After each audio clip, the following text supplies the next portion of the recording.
Good morning, praise the Lord, shalom to everyone. The Times of Good News में आप सबका स्वागत करते हैं। आज के गुड न्यूज में हम सीखने जा रहे हैं, आज की सुबह सिर्फ यीशु को ताकते रहना है।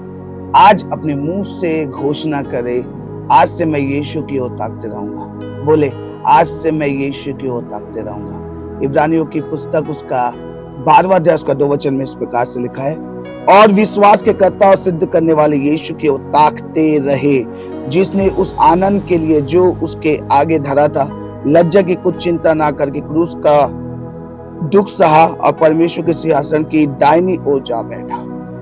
पवित्र आत्मा का काम हमेशा हमारी आंखों को स्वयं से हटाकर यीशु की ओर मोड़ना है, लेकिन शैतान का काम इसके विपरीत है, ठीक विपरीत है, क्योंकि वो लगातार हमें मसीह के बजाय खुद पर ध्यान देने के लिए मजबूर करने की कोशिश कर रहा है। शैतान हमें कैसे भटकाता है, कैसे बहकाता है? सुनिए जरा, तुम्हारे पाप तो बहुत ज्यादा है क्षमा करने के लिए, तुम्हारा विश्वास करना बेकार है, तुम पर्याप्त पश्चाताप नहीं करते, तुम्हें भूख लगती है इसलिए तुम कभी भी उपवास अंत तक जारी नहीं रख पाओगे, तुम परमेश्वर के आशीष और अनुग्रह का आनंद नहीं ले सकते, तुम्हारी पारिवारिक समस्या कभी खत्म नहीं होगी और तुम कर्जे से बाहर कभी नहीं होंगे, तुम परमेश्वर की संतान नहीं बन सकते क्योंकि तुम पापी हो। शैतान की बात सुनोगे तो अपने मन को खराब ही करोगे आप, इसलिए उसकी बात को मत सुनिए।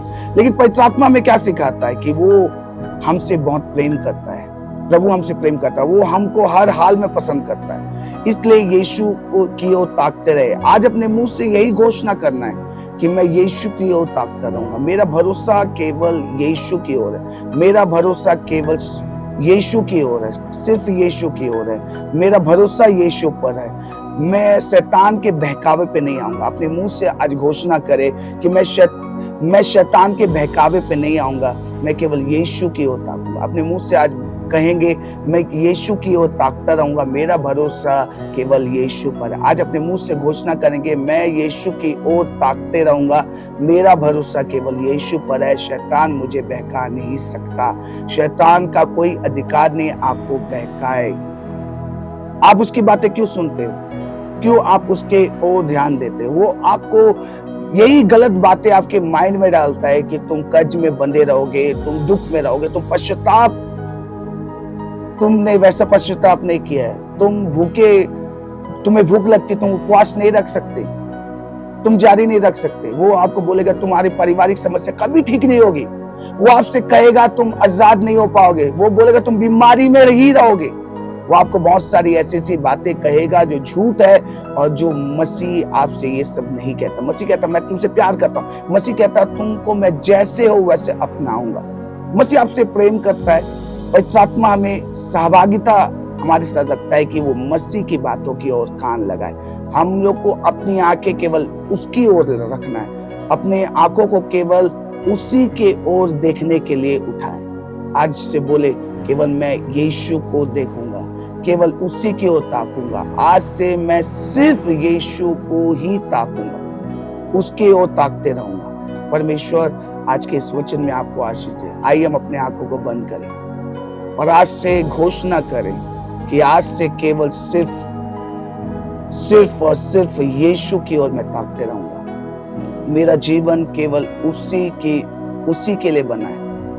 आज बोले कि शैतान ने जो झूठ का बीज मेरे हृदय में बोया है कि मैं आज आजाद नहीं होऊंगा, मेरी पारिवारिक समस्या नहीं जाएगी, मैं पापी हूं, मैं उसके लायक नहीं हूं, मैं उपवास नहीं रख सकता, ये सारी जो झूठी बातें हैं जो शैतान ने आपके मन में डाल के रखी है, बीज बोई, आपके कानों को भरा है, क्योंकि आपका ध्यान शैतान की बातों पे है। यदि आपका ध्यान यीशु की ओर लगेगा, यीशु के, अगर आप अपने आंखों को केवल यीशु की ओर ताकने के लिए बनाए, अगर उसके तरफ आप मोड़ेंगे, जैसे पवित्र आत्मा हमें सहभागिता देता, तो आज से हमारे जीवन में सारी बुरी चीजें दूर होने वाली है। आज से हमारे लिए जो लेख है वो परमेश्वर हमारे लाइफ में पूरा करने जा रहा है। खुदावन ने हमारे लिए लेख लिखा है कि तुम आजाद होगे, उसने लेख लिखा है कि तुम पारिवारिक समस्या से बाहर निकलोगे, उसने लेख लिखा है तुम कर्ज से बाहर निकलोगे, तुम बीमारी से आजाद होगे। परमेश्वर आपसे प्रेम करता है। आज प्रभु मैं प्रार्थना करता हूँ इन सारे लोगों के लिए जो आज का संदेश को सुने, खुदा उनके आशीषित कर। आज का गुड न्यूज वो लिए हैं खुदावन, आज की सुबह खुदावन, आज की मॉर्निंग वो गुड न्यूज के साथ उठे हैं परमेश्वर। आज मैं प्रार्थना करता हूँ कि जीवन में गुड न्यूज ही गुड न्यूज तू उनके लाइफ पे, उनके झोली में डाल दे खुदावन। धन्यवाद देते तूने प्रार्थना सुना। जैसे मैं आमीन कहता हूँ, तो सारी अनॉइंटिंग मेरे लोगों के ऊपर आज की सुबह, आज की मॉर्निंग ठहरने पाए। जब भी आज के इस वचन को सुन के जाए, उनका दिन शुभ होने पाए, गुड न्यूज से भरने पाए। जैसे उन्होंने शुभ संदेश को सुना है, तो उनका दिन भी शुभ ही होने पाए खुदा। धन्यवाद देते हैं उनके लाइफ में गुड न्यूज को तूने डाला, इसलिए यीशु के नाम से। जैसे मैं आमीन कहता हूं, मेरी तेरी अनॉइंटिंग, तेरी सामत इनके ऊपर ठहरने पाए। आमीन, फिर आमीन। प्रभु आप सबको आशीष दे। God bless you all.